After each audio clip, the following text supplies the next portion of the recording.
other things that are good to have on hand for your client is a nice mirror, one that you can hold for them in case they don't have access to a bathroom right away.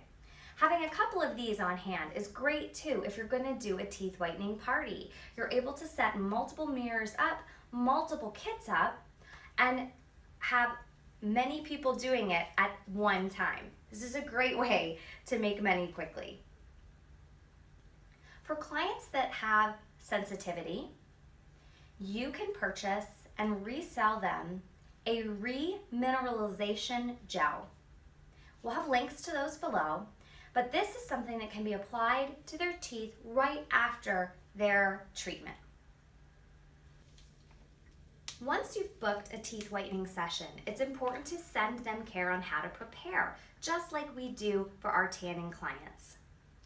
Part of the preparation is to come to your space with a toothbrush and Sensodyne or some sort of sensitivity toothpaste.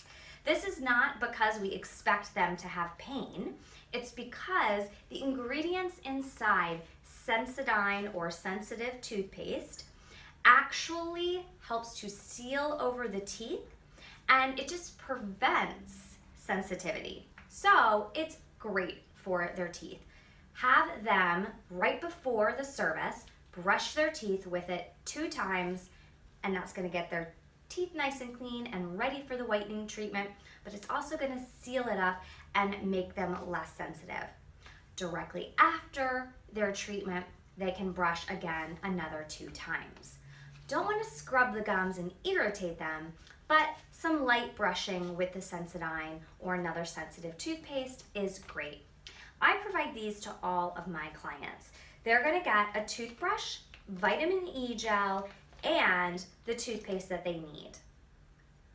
The vitamin E gel is applied directly after they're done with their treatments. This just helps to soothe any irritation around the gum line.